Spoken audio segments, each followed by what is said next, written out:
بسم اللہ الرحمن الرحیم۔ السلام علیکم دوستو۔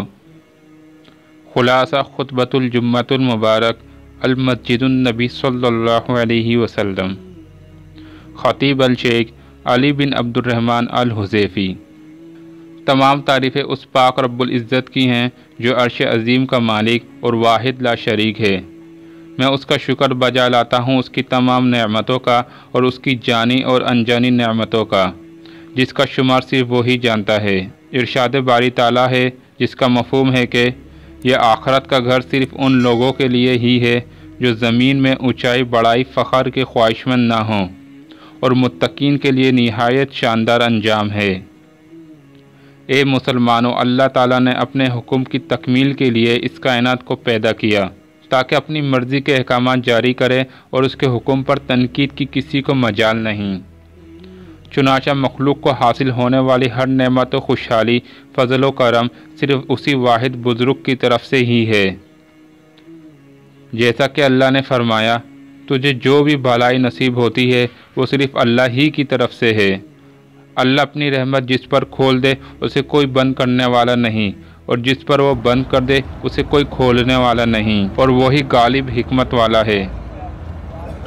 اور فرمایا، تمہارے پاس موجود ہر نعمت صرف اللہ ہی کی طرف سے ہے، اگر تم اللہ کی نعمتوں کو شمار کرنا چاہو تو بھی نہیں کر سکتے۔ بے شک اللہ غفور اور رحیم ہے۔ اور یہ بھی اللہ کی اپنے بندوں پر مہربانی ہے کہ اس نے نعمتوں کی بقا اور ان میں اضافے کے لیے انہیں ان نعمتوں پر شکر کا پابند کیا، اور ان کے زوال اور محرومی سے بچانے کے لیے ناشکری سے منع فرمایا۔ چنانچہ فرمایا، اگر شکر ادا کرو تو اور زیادہ عطا کروں گا، اور ناشکری کرو گے تو میرا عذاب بہت سخت ہے۔ ارشاد باری تعالیٰ ہے کہ اے آل داؤد، اس کے شکریہ میں نیک عمل کرو، کیونکہ میرے بندوں میں شکر گزار بہت کم ہی ہوتے ہیں۔ بعض اہل علم کا کہنا ہے کہ رات یا دن کی کوئی گھڑی ایسی نہ ہوتی تھی جس میں آل داؤد کا کوئی فرد رکوع، سجود یا نیک عمل میں مصروف نہ ہو۔ تو اے مسلمان، اپنی نعمتوں کو یاد کرو اور غور کرو، تمہارے مصداق نہ ہونے کے باوجود تمہارے رب نے تمہیں ان نعمتوں سے مالا مال فرمایا ہے۔ نعمتوں کے شکر سے اللہ کی محبت نصیب ہوتی ہے، تو پھر یہ کیسے ممکن ہے کہ ایک باشعور شخص احسان کرنے والے سے بے ادبی سے پیش آئے؟ نبی کریم صلی اللہ علیہ وسلم نے فرمایا کہ اللہ تعالیٰ سے اس کی نعمتوں کی بنا پر محبت کرو، اور اس کی خاطر میرے سے محبت کرو، اور میری خاطر میرے اہل بیت سے محبت کرو۔ اور کوئی بھی نیکیوں کے ساتھ اللہ کی نعمتوں کا حق ادا نہیں کر سکتا، یہ سارا کا سارا اللہ کا ہی فضل ہے۔ نبی صلی اللہ علیہ وسلم کے فرمان کا مفہوم ہے کہ بلا شبہ اللہ تعالیٰ نے آسمان و زمین کے پیدا کرنے سے 50,000 سال پہلے مخلوقات کی تقدیریں لکھیں، جبکہ اللہ کا عرش پانی پر تھا۔ ارشاد باری تعالیٰ ہے کہ آپ کہہ دیجئے کہ کام سارا کا سارا اللہ کے اختیار میں ہے، اور فرمایا، جنہیں تم اس کے سوا پکار رہے ہو وہ تو کھجور کی گٹلی کے چھلکے کی بھی مانند نہیں۔ مصائب در حقیقت مسلمانوں کے گناہوں کے کفارے اور درجات کی بلندی کے لیے ہوتے ہیں۔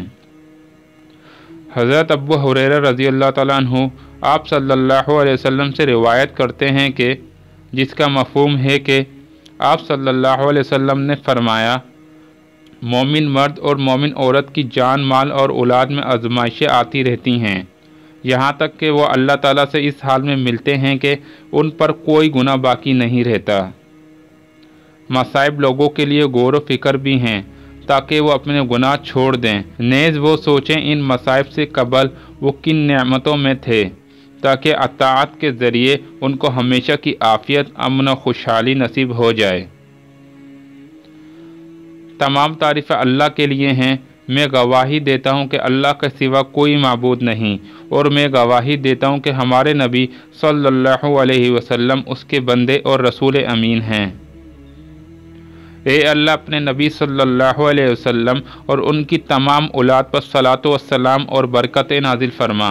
اللہ اور اس کے فرشتے نبی صلی اللہ علیہ وسلم پر درود بھیجتے ہیں۔ اے ایمان والو، تم بھی آپ صلی اللہ علیہ وسلم پر درود و سلام بھیجو۔ اے اللہ، تمام صحابہ رضی اللہ تعالیٰ عنہ سے راضی ہو جا، خصوصاً ابو بکر و عمر و عثمان و علی رضی اللہ تعالیٰ عنہ سے۔ اے اللہ ان کے ساتھ ساتھ ہمارے ساتھ بھی اپنے فضل و مہربانی سے راضی ہو جا۔ اگر آپ کو ہماری یہ ویڈیو پسند آئی ہے تو اس کو لائک کریں، شیئر کریں اور کمنٹس کریں، اور چینل کو سبسکرائب کرنا نہ بھولیں۔ جزاک اللہ۔